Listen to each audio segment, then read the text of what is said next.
आजकल युवा पीढ़ी में कमर दर्द की समस्या बढ़ती जा रही है।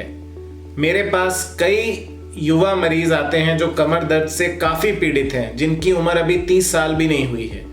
अगर आप जानना चाहते हैं कि ये कमर दर्द की समस्या जवानी में इतनी छोटी उम्र में क्यों बढ़ रही है और इससे हम क्या क्या कर सकते हैं जिससे ये कमर दर्द की समस्या हमें ना हो, और अगर ये समस्या हो गई है तो इसका हम घर बैठे बैठे कैसे ही सही से इलाज कर सकते हैं, अगर आप ये जानना चाहते हैं तो इस वीडियो को एंड तक ज़रूर देखें। नमस्कार, मैं हूं डॉक्टर साहिल बत्रा और मैं एक रीढ़ की हड्डियों का स्पेशलिस्ट हूं। मैं आज इस वीडियो के ज़रिए ये बताना चाह रहा हूं कि जैसे मैं सिर्फ़ और सिर्फ रीढ़ की हड्डी के मरीज़ देखता हूं, आज से 4-5 साल पहले तक मरीज़ आते थे जो 50 साल से ऊपर है, 60 साल के आसपास, 70 साल के, जिनको कमर की दर्द की तकलीफ़ है। बहुत कम युवा मरीज़ हमारे पास आते थे और मरीज़ इसलिए कमर दर्द से पीड़ित होते थे क्योंकि उम्र भर उन्होंने अपनी कमर से काम लिया है। उम्र के कारण कमर के जोड़ घिस जाते थे, उनकी नसें कमज़ोर पड़ जाती थी, इस वजह से उनको कमर की या टांगों की या रीढ़ की दिक्कत शुरू हो जाती थी। आजकल थोड़ा सा हम बदलाव देख रहे हैं। हमारे पास युवा मरीज़ काफ़ी ज़्यादा मात्रा में आने लग गए हैं, जिनकी संख्या बढ़ती जा रही है, जिनको कमर की तकलीफ़ है, जिनकी टांग में दर्द जाता है, जिसको हम शियाटिका या रीढ़ का दर्द कहते हैं, जिनका चलना फिरना मुश्किल हो जाता है, जो अपना ऑफिस में रोज़ाना का काम नहीं कर पाते, जो घर पे अपना काम नहीं कर पाते इस दर्द की वजह से।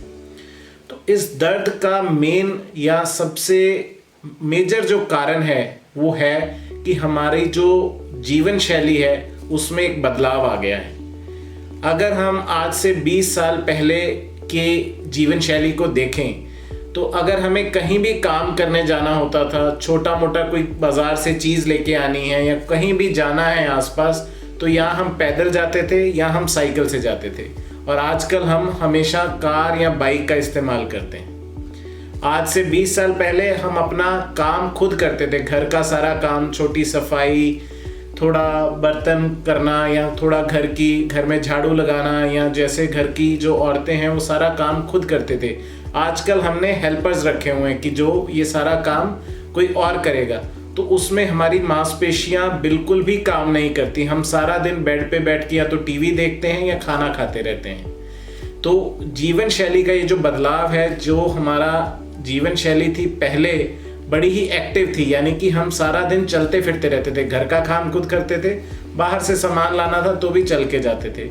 इसके साथ साथ ही हमारा जो रोज़मर्रा की ज़िंदगी में जो हम काम करते हैं, जैसे कि जितना भी वर्क है, आज से पहले जितनी भी नौकरियां होती थी वो बाहर फील्ड वर्क होता था कि हमें चलना फिरना पड़ता था, हमें इधर से सारा सामान लाना पड़ता था, कुछ उठाना पड़ता था, कुछ काम करना पड़ता था।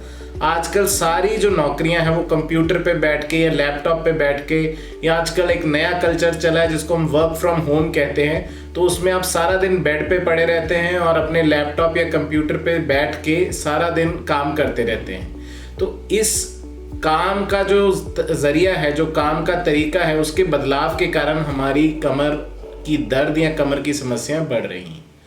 चौथा कारण है कि हमारी जो खान पान है या खुराक है वो भी आज के, अगर हम 20 साल पहले के मुकाबले आज देखें तो वो सब चीज़ें बदल गई हैं। आजकल हमें ऑर्गेनिक चीज़ें ढूंढनी पड़ती हैं, लेकिन अगर हम आम चीज़ें खाएं तो सब चीज़ों में मिलावट मिलती है, सही फ्रूट या वेजिटेबल हमें नहीं मिलता है।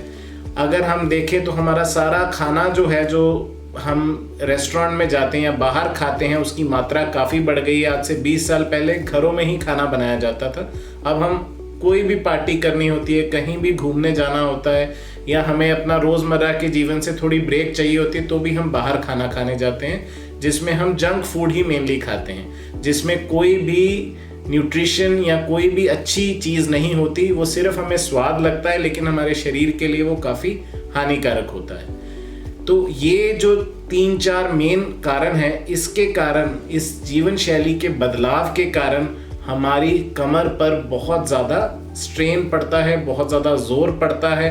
हम कसरत बिल्कुल भी नहीं करते तो मांसपेशियां हमारी कमज़ोर होती जाती हैं।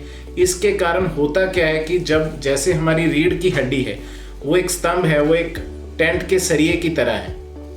जब सरिये को मांसपेशियां यानी कि उसको रस्सियां पकड़ के रखती हैं तो टेंट सीधा खड़ा रहता है। ऐसे ही हमारी रीढ़ की हड्डी को मांसपेशियां पकड़ के रखती हैं, तभी हमारी रीढ़ की हड्डी सीधी रहती है। जब हम काम ही नहीं करेंगे, सारा दिन बैठे रहेंगे, अच्छा खान पान नहीं खाएंगे, तो होता क्या है कि वो मसल्स या मांसपेशियां कमज़ोर पड़ जाती हैं। जब वो मांसपेशियां कमज़ोर पड़ती हैं तो सारे शरीर का वज़न हमारी कमर के निचले भाग से जाने लगता है। तो मैं आपको एक मॉडल के ज़रिए दिखाता हूँ कि जैसे ये हमारी रीढ़ की हड्डी है, इसमें ये नीचे वाली कमर का हिस्सा है। तो अगर हम मांसपेशियां कमज़ोर होती हैं तो सारी जो ऊपर वाली बॉडी है, जो हमारा ऊपर वाला धड़ है, उसका सारा वज़न ये आखिरी की 2 डिस्क से जाता है, जिसको L4-5 या L5-S1 कहते हैं। जब इस L4-5 और L5-S1 से सारा दिन इसमें से वज़न जाता रहेगा और मांसपेशियां साथ में इसको मदद नहीं करेंगी, तो धीरे धीरे धीरे ये जो डिस्क होती है ये ख़राब होनी शुरू हो जाती है। जो पहले 50 से 60 साल की उम्र में पूरी उम्र काम करने के बाद ख़राब होती थी, आजकल वो 20 से 30 साल में ही ख़राब हो जाती हैं, क्योंकि उनमें जान ही नहीं रही। तो अगर आप चाहते हैं कि आपको कमर दर्द की समस्या इतनी जवानी में ना आए, तो आपको कुछ चीज़ें का ध्यान रखना पड़ेगा। एक तो अपनी जीवन शैली को सुधारना होगा। वो हम कैसे सुधार सकते हैं? 3 मेन चीज़ों पे हमें ध्यान देना है।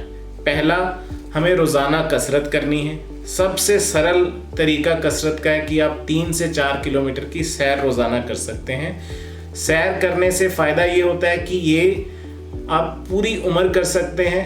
आपको ठंड या गर्मी से कोई दिक्कत नहीं है, आपको किसी जिम में जाने की ज़रूरत नहीं है, आपको कोई सब्सक्रिप्शन लेने की ज़रूरत नहीं है, आपका कोई पैसा भी खर्च नहीं होता। आप गली में चाहें, घर में चाहें, पार्क में चाहें, कहीं भी चाहें, आप सैर कर सकते हैं। दूसरी चीज़ है, आपको अपने बैठने का तरीका या काम करने का तरीका, सलीका बिल्कुल ठीक रखना होगा। जैसे कि अगर आपको कोई वज़न उठाना है तो आप झुक के वज़न ना उठाएं, पैरों के भार बैठें, उस वज़न को उठाएं और उसके साथ में उठें। अगर आपको बेड से उठना है तो आप सीधा जोर लगा के मत उठें, करवट लें, बेड पे से पैर को पहले लटकाएं और फिर उठें। अगर आपको कुर्सी पे लंबा बैठना पड़ता है तो बिल्कुल आपकी कमर को सटा के बैठें, कुर्सी के साथ आगे के होके झुक के ना बैठें। तो अगर आप ये चीज़ें अपना बैठने का तरीका या काम करने का तरीका भी सुधार लेंगे तो आपको कमर की समस्या आने के चांस कम है। तीसरी चीज़ जो आपको करनी है, आपको खान पान थोड़ा सा ठीक करना है। आपको सही न्यूट्रिशियस फूड खाना, यानी कि आपको अपनी खुराक में ये देखना पड़ेगा कि मैं कितना प्रोटीन खा रहा हूँ, कितना फैट खा रहा हूँ, कितना कार्बोहाइड्रेट खा रहा हूँ, कितना मिनरल विटामिन खा रहा हूँ। ये सारी चीज़ों का हमें एक बैलेंस रखना पड़ेगा। अगर आप जानना चाहते हैं कि कौन सी खुराक आपकी कमर के लिए फ़ायदेमंद है, तो आप हमारी दूसरी वीडियो देख सकते हैं, जिसमें हमने कमर दर्द के या कमर दर्द से बचने के लिए जो खान पान सही रहता है उसके बारे में हमने बताया हुआ है। अगर ये 3 चीज़ें करने से भी आपकी कमर की समस्या ठीक नहीं हो रही है तो फिर आपको अपने स्पेशलिस्ट डॉक्टर से मिलना पड़ेगा। उसके हिसाब से कोई टेस्ट या जांच करवानी पड़ेगी ताकि आपकी एग्जैक्ट बीमारी पकड़ी जाए, ताकि उसका इलाज शुरू हो सके। अगर आपको ये वीडियो अच्छी लगी हो तो आप अपनी फैमिली और फ्रेंड्स के साथ ये वीडियो को ज़रूर शेयर करें, या फिर उस आदमी के साथ जिसको ये समस्या हो रही है उसके साथ आप ये वीडियो ज़रूर शेयर करें, ताकि और लोग भी इसका फ़ायदा उठा सकें। धन्यवाद।